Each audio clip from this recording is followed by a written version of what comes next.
So Cartoon Carpool is ending. We just got fired. Yeah. Yeah. This is a sad day. I broke the saw. Yeah, it's his fault. No more Cartoon Carpool. Yeah. Just kidding, since we're not doing an episode tomorrow. But in all reality, our saw just broke. And what a glorious day this has been. Happy Friday. Happy Friday. Oh, a solid chunk of metal with absolutely no weight, tension, or anything on it, just right in half. Snapped it. Yeah, and so we have no saw for a while. So we get to clean for a week. Anyways, that's not what this episode's about. Welcome to Cartoon Carpool. I'm Lazy Eyebrow Reviewer. I'm X Eagle 1. And today we're actually watching The Ultimate Doom, not Transport to Oblivion, not Countdown to Extinction. It is The Ultimate Doom Part 2. I gotta fix the title for yesterday. He was wrong. I was wrong. My bad. He said Dark of the Moon, and you know what? That's actually not far off. Let me just adjust that camera angle because you need to see me too. Hello! So, what did we watch today? We just said the title. What would we watch? Chaos. Yes, a lot of chaos. The Cybertron planet has just entered Earth's gravitational field and is causing havoc. Just plain havoc. There has been earthquakes, lightning storms, weather up the wazoo of all sorts of badness. Which I'm kind of glad they're accurate with that for a kid's 80s cartoon. For like the gravitational, hey, guess what? The Earth went just to garbage. Like, if something like that did happen, it would all go just south. Yeah. So it was kind of funny because like Rumble was. And I was like, oh, I'm going to make an earthquake. And then it just starts rolling beneath his feet. And he's like, I didn't do anything yet. After that, Dr. Arkville was like, I need more slaves. So Laserbeak went out and picked up a whole bunch of people.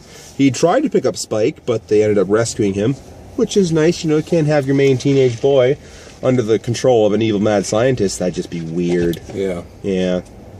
After that, not like Dark of the Moon, where Shia LaBeouf has the thing on his arm that controls him. That is such a parallel to this episode, isn't it? Like, The Ultimate Doom is such a Dark of the Moon movie. Ultimate Doom, Dark of the Moon. Come on, really? Yeah. That's such a, like... It's Michael Bay. Oh, I was listening to Pink Floyd the other day, and it just fit. Oh, my goodness. It's like the more we watch this episode, the more we're like, wow, this is so that movie. Yeah. It's like Michael Bay watched season 1. No. It's like he watched season 1 while also doing something else, like playing video games, and just heard bits and snippets. Yeah. Or like he missed an episode there, and then he's like, oh, we're already in this episode. Hey, Dinobots are cool. Let me write that down. I'll plan that for the next movie after Dark of the Moon. So the episode ends off, they go to Cybertron, they're looking for keys and stuff. Or keys? No, they're looking for something. I don't even know why they're on Cybertron. They're on Cybertron. The Decepticons are transporting Energon cubes to Cybertron. We got to see some really cool Earth in its chaos showing its might against the Transformers, and like they're completely useless against the things. Like even like the Nemesis tower comes out, a huge tidal wave comes and just wrecks it. Yeah, Nemesis is gone. I don't know how they fix it, but they fix it for later seasons apparently. That was cool. So it ends off with a cliffhanger of Sparkplug hits the alarm because he found Spike in Cybertron, being all like, "Man, Truther shall die and stuff." No, Dad. And then we find out the amazing conclusion next week, next Monday. This is kind of cool the way it worked out. Get to find out it's like Monday. What happens? So yeah, that was the episode. Did we like it?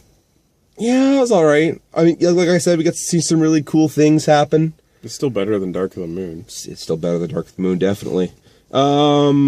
What was the best moment, you say? The best moment? Yeah. Oh, man, I remember. I said something, but I can't remember what I said. Oh, okay. For me, the best moment was there's a massive tidal wave coming, and Wheeljack's like, okay, you gotta go fix the Earth, and Dinobots like, I don't wanna, there's no point. The Earth could fall to pieces and I wouldn't care. Yeah, but you're on the planet. Oh yeah, I guess we are. I hadn't thought of that. So off they go, and the coolest scene ever. The Dinobots make like this giant trench. They make like a palisade wall of like logs. They do all sorts of stuff, and the tidal wave comes and just goes blah, blah, blah, blah, blah. Yeah. And like completely saves it. It was so cool. I love the way they drew that scene.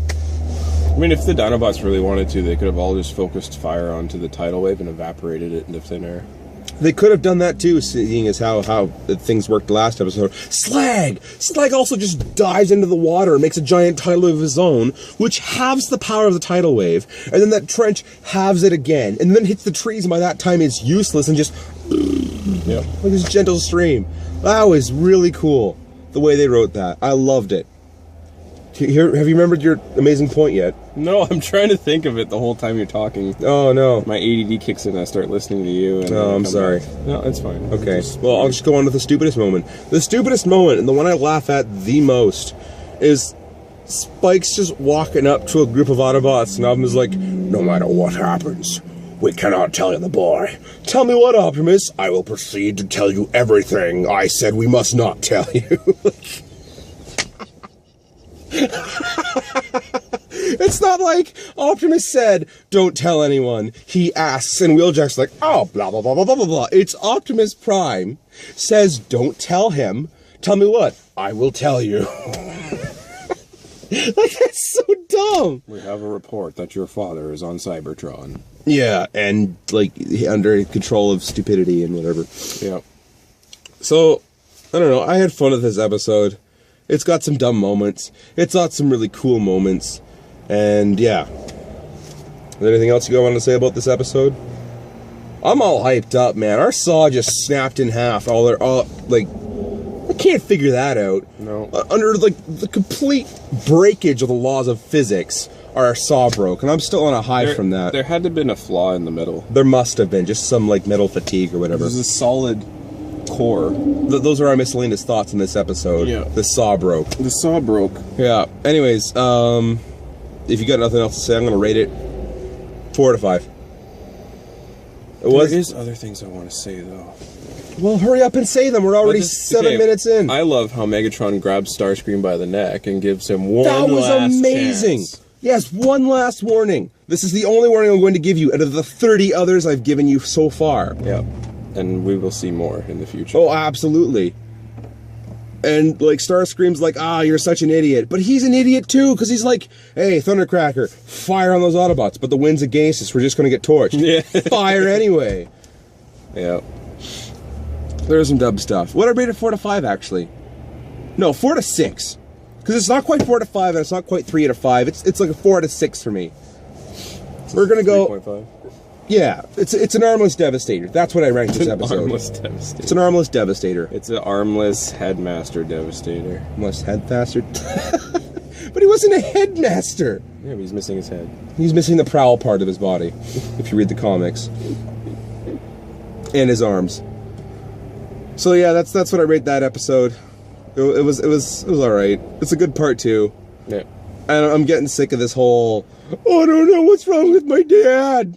Even though they've noticed something's wrong. That's the other stupid thing, too. It was like they see, oh, it's the hypno trip. And then Spike immediately tries to go tell his dad, oh, don't you remember me? No, because he's got a hypno chip. Duh. Ugh. There was some dumb points. Wow, this is a long review. But anyways, it's worth it, because the saw broke. Yeah, I'm still on a high from that. Apparently. You wanted enthusiasm. You got it. I'm so... bewildered how it's a solid chunk of metal this big around, not even kidding, just in the middle of nowhere.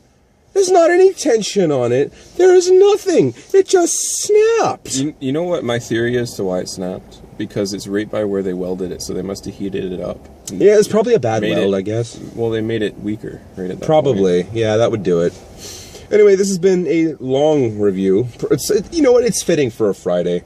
Yeah. Just going on a call thing. It 10-minute Friday. 10-minute Friday. Yeah, okay. But it's only 9 minutes. Yeah, well, that means we've got a few more seconds to go. Hey, look, there's Richard. What's up? You know what? Let's just stop this review. Okay, have a good day. See you guys.